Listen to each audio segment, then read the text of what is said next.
encontramos acá en una hermosa región del estado Falcón, Paraguaná, específicamente en Punto Fijo, municipio de Los Taques, donde se está llevando a cabo el cuarto Congreso Venezolano de Diversidad Biológica, un evento que busca masificar el debate por la construcción del socialismo ecológico, del ecosocialismo. Y bueno, en este momento nos encontramos con Fernando Travieso, quien hoy estuvo en apertura pues de esas actividades que se estarán realizando hasta el viernes 28 de junio.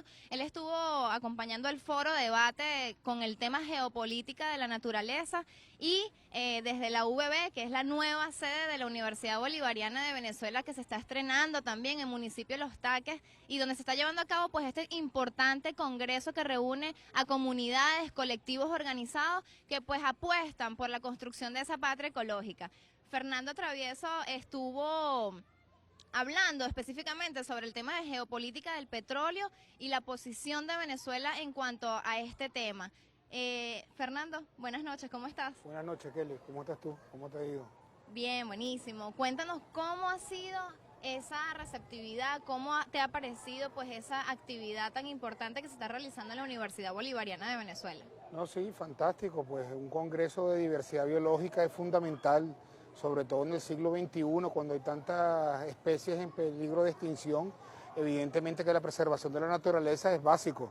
Sin naturaleza no hay ser humano. El ser humano es un integrante más de todo lo que es la naturaleza. Y dentro de ese contexto, estamos en un país petrolero, somos la mayor reserva de petróleo del mundo, y cómo se visualiza la construcción del ecosocialismo en un país con las reservas que tiene Venezuela, que es un país miembro de la OPEP, un país que produce una gran cantidad de barriles de petróleo, que produce 3 millones de barriles diarios de petróleo, y además aquí en Punto Fijo, donde está situada la refinería más grande del mundo, el complejo de refinación Paraguaná. Entonces, evidentemente, la idea es cómo compatenamos todo lo que es desarrollo petrolero con preservación de la naturaleza, buscando una respuesta a esta disyuntiva que tiene Venezuela. Precisamente ese fue uno de los puntos álgidos del debate, ¿no? Porque nos pone frente a la más grande contradicción que tenemos como modelo de sociedad, ¿no? Pertenecer a un modelo rentista donde tenemos que depender todavía de la producción petrolera, ¿no? Para eso que se llama el vivir bien, el permanecer y mantener el nivel de calidad de vida para lo que llamamos vivir bien. Entonces es la primera contradicción a la que nos enfrentamos como sociedad, pero precisamente espacios como el Congreso de Diversidad Biológica es donde se encuentran todas esas reflexiones y todas esas propuestas de cómo entonces podemos avanzar hacia otras formas de vida, hacia otras formas de producción y consumo. Entonces el petróleo entra dentro de ese debate y por eso quisimos abrir pues este programa con ese tema, porque primero es el más complejo y segundo, pues es el que prácticamente domina nuestras vidas, ¿no? Como lo que consumimos, lo que producimos, lo que usamos a diario, proviene pues de esa producción basada en la quema petrolera.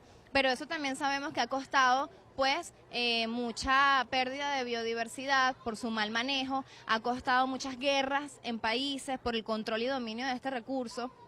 Entonces, Fernando, ¿cómo podemos entonces visionar, abrir horizontes? ¿Cómo ves tú ese panorama de todas esas comunidades y de todos esos colectivos que se congregan acá en este congreso, pues precisamente pues para dar una voz de que es necesario buscar otros modelos alternativos? No, claro, pero es importante aclarar que no solo Venezuela depende del petróleo, en nuestro caso porque vendemos petróleo, pero es la sangre del sistema industrial actual. O sea, todos los países dependen del petróleo, por eso tantos conflictos por las reservas petroleras. El modus vivendi del ser humano actualmente depende del suministro petrolero. Entonces no solo Venezuela, sino todos los países del planeta dependen del suministro petrolero.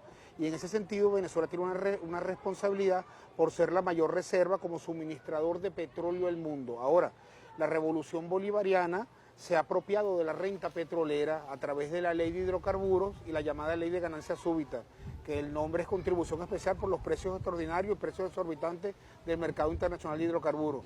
Hoy en día, de lo que se vende el petróleo, más del 90% se lo queda el Estado venezolano para inversión social. Entonces ha sido una lucha apropiarse de esa renta, nadie nos las ha regalado, ha sido un esfuerzo del pueblo venezolano, ha costado golpes de Estado, pero hasta aquí hemos llegado. Entonces evidentemente la construcción de una nueva sociedad tiene que buscar un equilibrio entre la naturaleza y la visión de Venezuela como la mayor reserva de petróleo del mundo, sobre todo que es un país acosado, es un país objetivo, porque hay una escasez de reservas a nivel mundial. Desde 1981 se consume más petróleo que el que se descubre, entonces el nivel de reserva de petróleo convencional o tradicional está cayendo.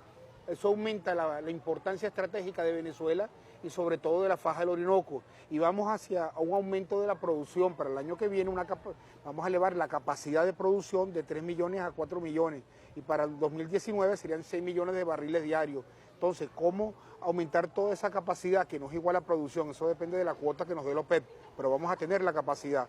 Pero ¿cómo compaginar todo ese aumento de la capacidad de producción con la preservación de la naturaleza? ¿Cómo compaginar todo el desarrollo de la faja petrolífera de Orinoco, que es el mayor sitio de inversión que hay ahorita en el planeta, en un país que tiene más de 22 países que representan más de 30 compañías a través de empresas mixtas, cómo toda esa inversión la compaginamos y preservamos la naturaleza, porque evidentemente la idea de todo este desarrollo es llegar al ecodesarrollo, es decir, a un buen vivir, y evidentemente solamente con la preservación de la naturaleza el ser humano puede escalar, mantener, lograr un nivel de vida idóneo. Tú en el foro hablabas acerca de las reservas probadas y las reservas certificadas. Háblanos un poco sobre esto. Sí, bueno, hasta el 2004 las reservas se calculaban bajo una figura técnica que se llama reserva probada. Más que todo se veía la sísmica, el tipo de yacimiento y se aceptaba que habían tantos barriles, pero a partir del 2004 es una exigencia del sector financiero mundial para dar aval para créditos, para el desarrollo de un yacimiento o para vender petróleo futuro, que se perfore y se constate físicamente la calidad y la cantidad del petróleo que hay. Entonces, desde el 2004 solo tienen valor financiero, valor real, valor en el mercado, las reservas que han sido certificadas. Y Venezuela tiene todas las reservas certificadas.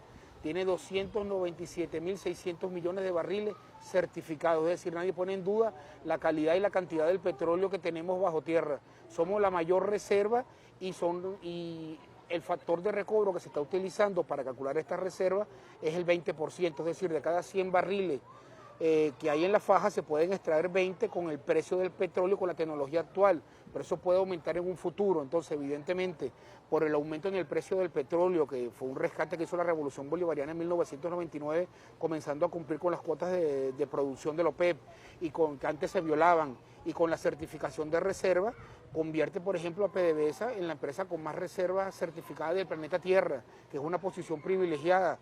Entonces, el debate consistió en cómo un mundo que necesita el petróleo para mantener su nivel de vida, también está padeciendo el cambio climático por la explotación del mismo petróleo.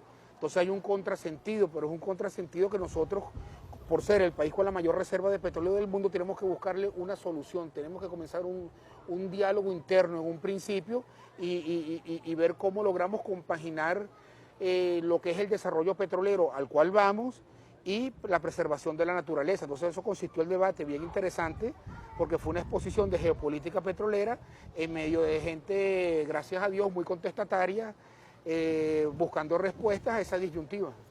Entonces, ¿cómo tú ves que se perfila pues ese debate entre personas que apuestan por generar y transformar los modelos de vida actualmente? ¿Cómo se perfila ese debate en base a lo que tú me estás diciendo de que va a aumentar el desarrollo petrolero? Porque la demanda del mundo industrializado está aumentando y Venezuela responsablemente satisface esa demanda. Es decir, nosotros no le negamos suministro petrolero a los países que lo necesitan. Es una responsabilidad por ser la mayor reserva de petróleo del mundo. Lo que le pedimos al planeta es que ahorre la mayor cantidad de petróleo posible. Y una de las organizaciones que ha hecho eso realidad es la OPEP. Fíjate que la Organización de Países Exportadores de Petróleo pone una cuota de producción. Entonces realmente lo que se está haciendo es poniendo un tope en lo que se produce, lo que significa un ahorro, menos quema de petróleo, menos gases de efecto invernadero. Buenísimo. Bueno, con estas reflexiones que tenemos acá con Fernando